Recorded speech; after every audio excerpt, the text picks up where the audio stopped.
ન હોય ને તો એ નકામી છે. તો આ પ્રસંગે મીનાબેનની વાત કરું તો જેમ અગાઉ શબ્દ વાપર્યો છે આધ્યાત્મ. સવારે 4 વાગે માણસ ઉઠી અને આખો દિવસ ભગવાનની ભક્તિમાં હોય, 10 સવા 10 કદાચ હું લેટ પહોંચતો હોય, એ સ્વાભાવિક વાત, પણ એટલા વાગે કદાચ ફોન આવ્યો હોય તો કે સાહેબ હું તો અહીંયા પીપરિયા પહોંચી ગઈ છું. તો આવું વ્યક્તિત્વ જ્યારે નિવૃત્ત થઈ રહ્યું છે ત્યારે, અને એમના પરિવારના બધા સભ્યો, ગિરીશભાઈ પણ એક પ્રોટોકોલવાળી, સજ્જડ પ્રોટોકોલવાળી નોકરીમાંથી નિવૃત્ત થયા છે.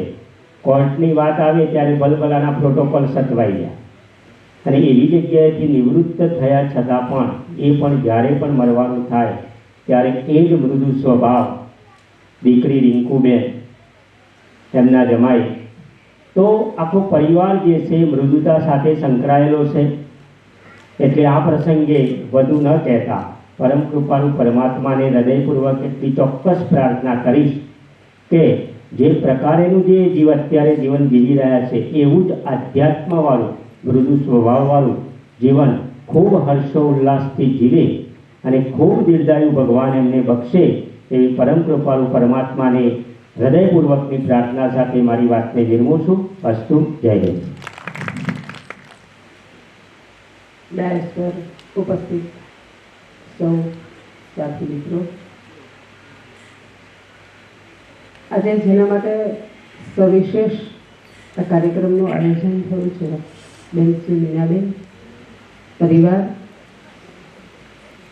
આપ સૌ ઉપસ્થિત સ્નેહીજનો અને સારસ્વત પરિવાર,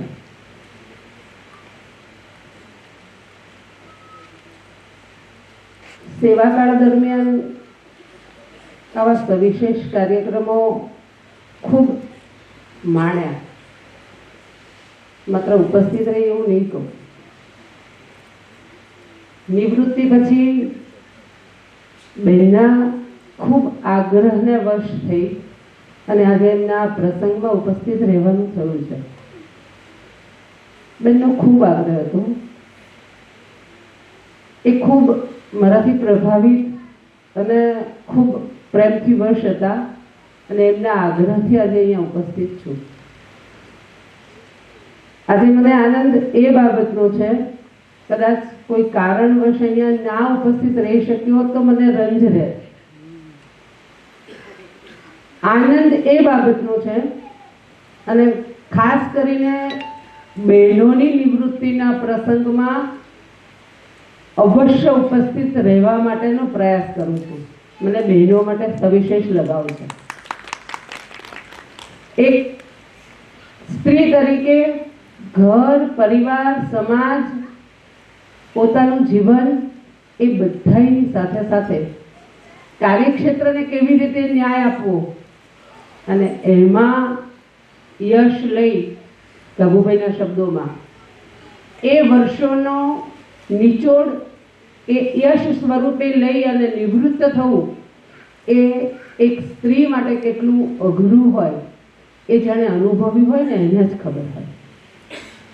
ખૂબ એમના સેવાકાળ દરમિયાન સારી પ્રવૃત્તિઓ કરી, આપણે એમની જીવન ઝરમર જોઈ, એ પછી આપણને ખબર પડી જ ગઈ. પણ જે વસ્તુથી હું પણ અનભિજ્ઞ હતી એ વાત આજે જાણી અને હું મીનાબેનને આપ સૌની ઉપસ્થિતિમાં એક સ્ત્રી તરીકે ખૂબ ખૂબ હૃદયના આશીર્વાદથી અને ખૂબ મારા જેને કહેવાય ને કે ખૂબ પ્રશંસાના શબ્દોથી આજે બિરદાવું છું કે દીકરી નહીં પણ 100 દીકરાઓને શરમાવે ને એવી દીકરીને જન્મ આપી, એવી દીકરીને કેળવી અને સામે દીકરો મેળવ્યો છે. ખૂબ ખૂબ અભિનંદન બેનને એ માટે.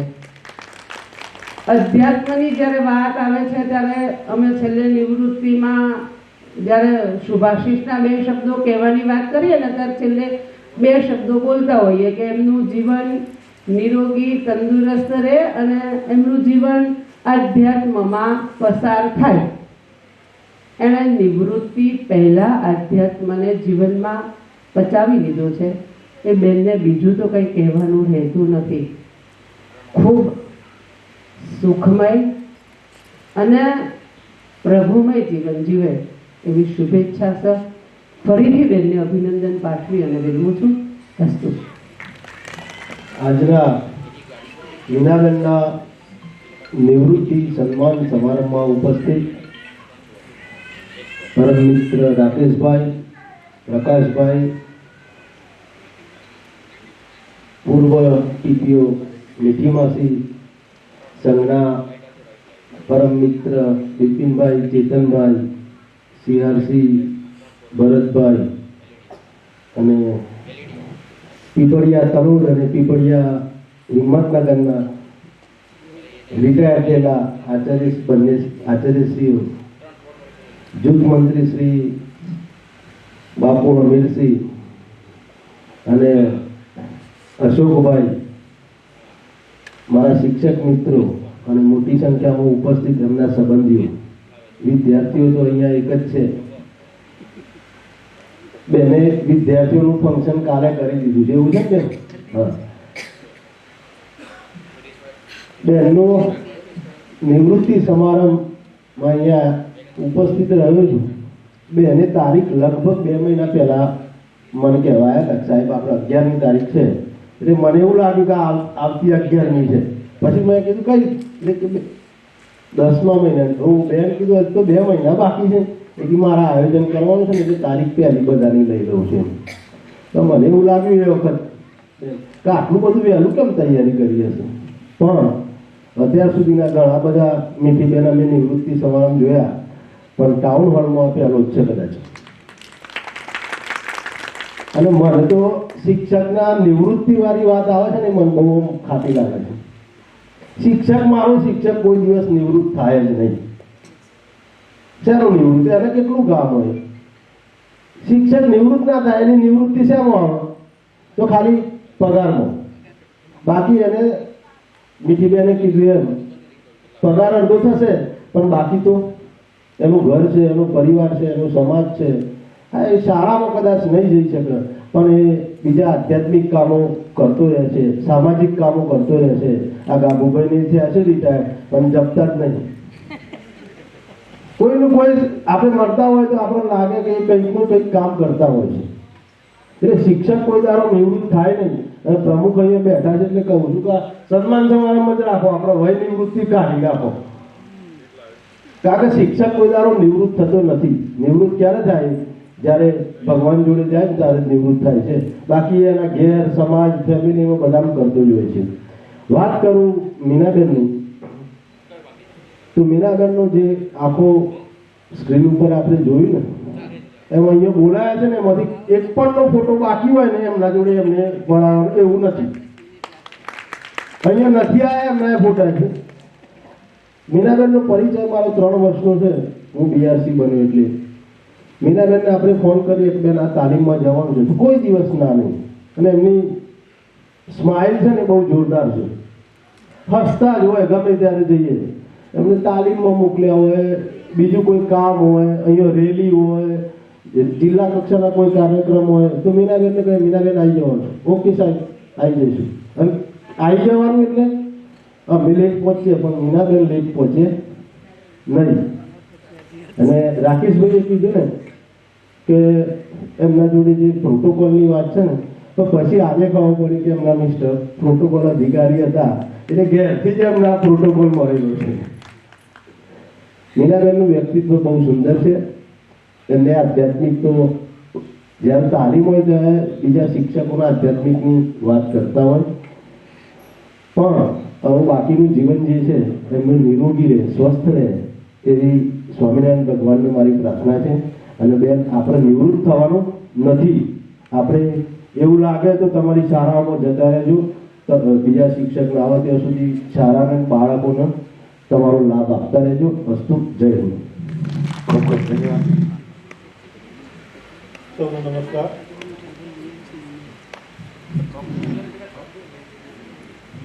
મંચસ્થ પર બિરાજમાન તમામ મહાનુભાવો, આદરણીય ચિરાગભાઈ સાહેબ, બિપિનભાઈ સાહેબ, બીટ કેની શ્રી, ભૂતપૂર્વ ટીપીઓ શ્રી યુસીબેન દેસાઈ, મંત્રી શ્રી ચેતનભાઈ, રૂપાલ સીઆરસી ભરતભાઈ, બંને પીપળિયા પ્રાથમિક શાળાના બંને ભૂતપૂર્વ મુખ્ય શિક્ષકશ્રી અને વર્તમાન મુખ્ય શિક્ષકશ્રી કે જે રિટાયર થવા જઈ રહ્યા છે. કોઈ રહી જાય તો માફ કરજો. મારા કલીગ અશોકભાઈ, તેમની સાથે ઓડિયન્સમાં બિરાજમાન તમામ શાળાઓના શિક્ષકશ્રીઓ, પીપળિયા ગામમાંથી પધારેલ ગ્રામજનો, એસએમસી પરિવાર અને જેના થકી આ કાર્યક્રમનું આયોજન કર્યું એવા શ્રીમતી નીનાબેન શંકરલાલ મિસ્ત્રીના તમામ સગાવાલા પરિવારજનો આ કાર્યક્રમમાં પધાર્યા. અને ચિરાગભાઈ સાહેબે કીધું એમ કે સૌથી આઈ થિંક ફર્સ્ટ કાર્યક્રમ છે જે ટાઉન હોલમાં આયોજન થયું છે. આ કાર્યક્રમમાં કદાચ હજુ આપણા પરિવાર તરફથી કોઈ કમી હોય તો એક હજુ શિક્ષક પરિજનો જો વધુ વધારે હોત તો કાર્યક્રમમાં ચાર ચાંદ લાગતા. એક થોડી કમી દેખાય છે અને એનું કારણ કહું જ છું. એનું કારણ એ છે કે અત્યારે હાલ વર્તમાન સમયમાં પરીક્ષાઓ ચાલુ રહેશે અને ચાલુ પરીક્ષાએ સ્કૂલ છોડવી એ શિક્ષક માટે થોડું અઘરું બનતું હોય છે.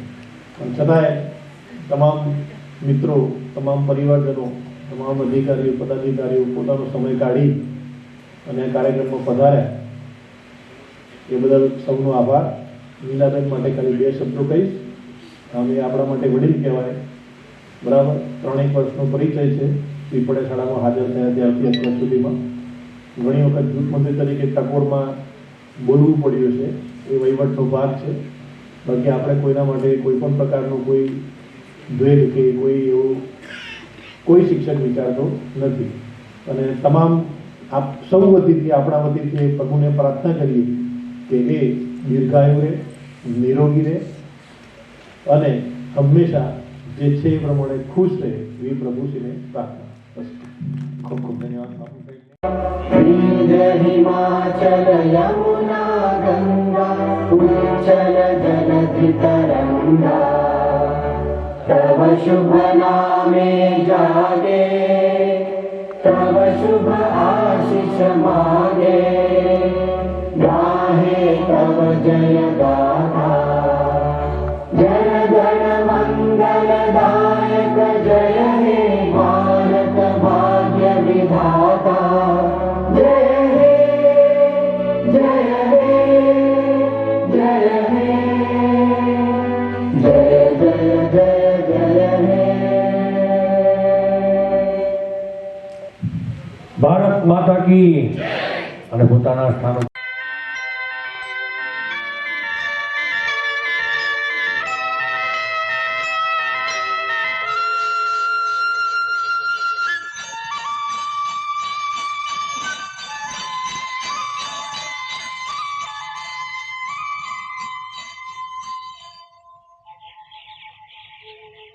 कहीं दूर जब दिन ढल जाए सांझ की दुल्हन बदन चुराए चुपके से आए. कहीं दूर जब दिन ढल जाए सांझ